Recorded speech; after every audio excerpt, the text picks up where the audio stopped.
Neoplasticismo.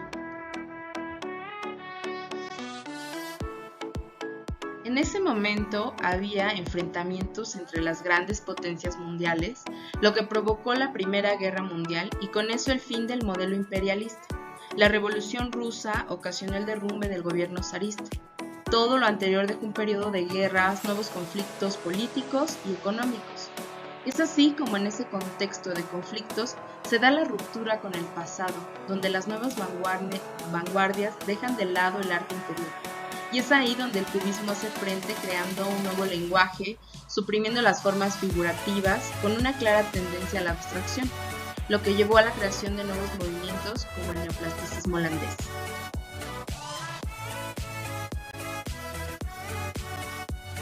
El neoplasticismo nace a principios del siglo XX con los pintores Theo van Doesburg y Piet Mondrian como los exponentes máximos. Es considerado además como la mayor aportación holandesa a las vanguardias históricas, las cuales pretendían transformar la sociedad y ayudar a su progreso.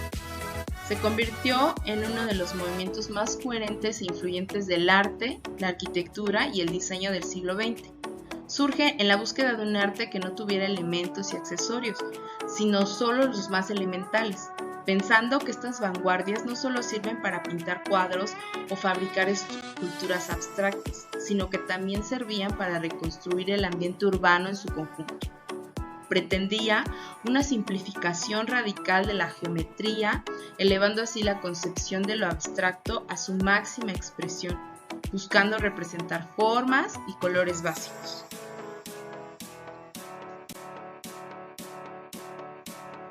En 1917, Theo van Doesburg funda The Style junto con Mondrian y otros artistas, una revista con ediciones sin continuidad establecida y que tuvo muy buena recepción por parte del público, con la única finalidad de expresar los conceptos y leyes que comprenden esta nueva tendencia.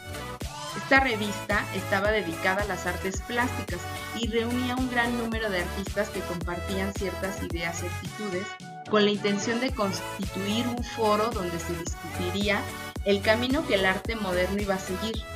The Style tuvo que buscar unir las artes, renovar la estética a través de valores plásticos, haciéndolos más puros.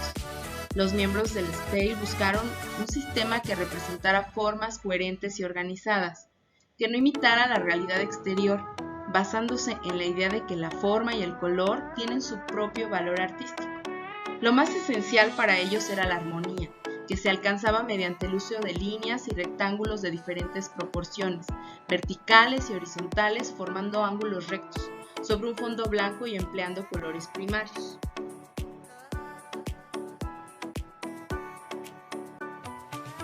El objetivo de esta tendencia era crear un mundo lleno de armonía. Consideraban el arte como un elemento transformador de la ciudad y en general de la vida. Buscaba elaborar un nuevo lenguaje que los llevara a encontrar la belleza, diseñando el entorno para crear un futuro de desarrollo colectivo. El punto de partida fue la pintura, pero después tomaron en cuenta el resto de las artes, entre ellas la arquitectura, ya que la consideraban el soporte de todas las artes plásticas y era el objeto central de las discusiones. Y con ello se crean entonces diversas concepciones del movimiento por parte de los arquitectos.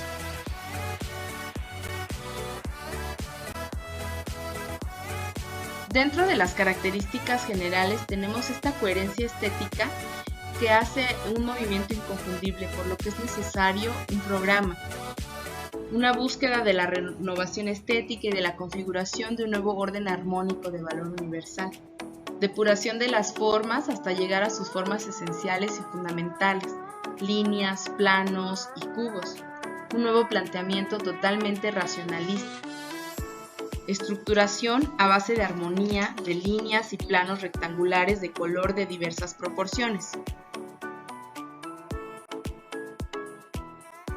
Configuraciones verticales u horizontales, siempre formando ángulos rectos. Se trabajaban ritmos asimétricos, pero con un gran sentido del equilibrio. Un concepto de grande y chico, es decir, la oposición de contrarios trabajados con un sentido de equilibrio también. Colores planos, sin graduación y trabajos de luz y sombra, los primarios, el amarillo, azul y rojo, o los neutros como el blanco, el gris o el negro, el empleo de fondos claros, y se basaba principalmente en el orden, la rigurosidad, la armonía, la sencillez y la coherencia de la naturaleza. En cuanto a las características arquitectónicas, tenemos que es una arquitectura concebida para ser realizada con los nuevos materiales de la construcción que la revolución industrial había desarrollado y que permitía su producción de manera económica. La ligereza, donde se alejaba de la simetría y la monotonía, desarrollándose en el espacio y tiempo, por lo que hay que recorrerla en lugar de observarla.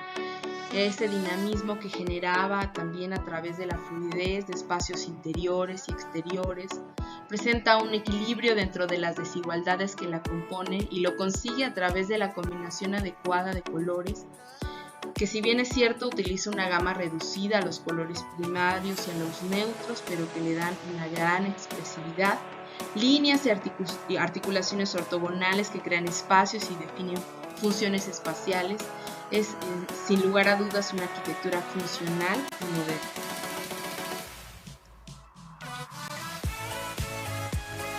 Para darnos una idea de cómo plasmaron dichas ideas y estas características generales, vamos a ver 3 ejemplos distintos.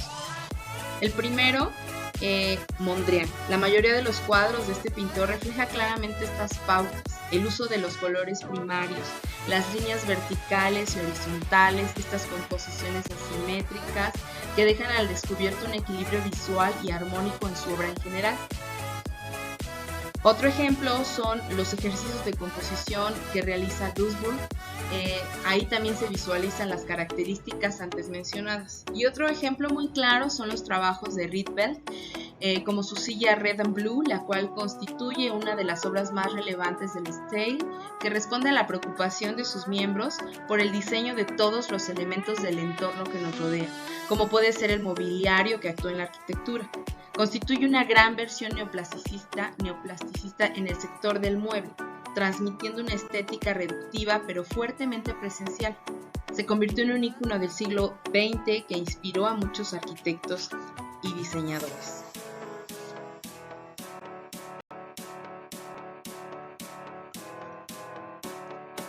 La casa Schroeder, diseñada por Rietveld, es una muestra de flexibilidad, puesto que los únicos volúmenes fijos que hay en la planta superior son el cuarto de baños y la escalera.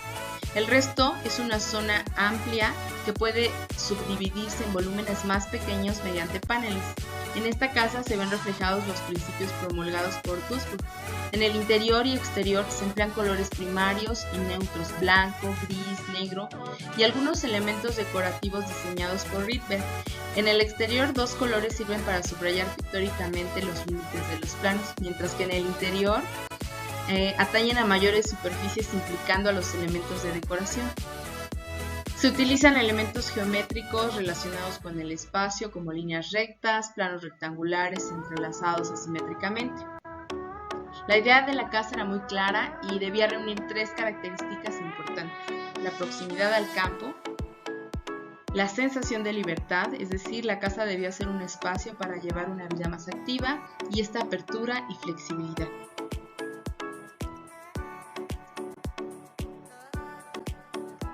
Otros ejemplos claros de neoplasticismo en arquitectura son, por ejemplo, la fachada del Café Unie de 1925 en Rotterdam, diseñado siguiendo las pautas estéticas del movimiento, evocando una composición inspirada quizás en los trabajos de Mondrian. El otro es el interior del Café Courbet de Estrasburgo, diseñado con la intención de alejarse del estricto método compositivo que había elaborado junto a Mondrian y encaminándose al elementarismo propio de la segunda etapa del Style.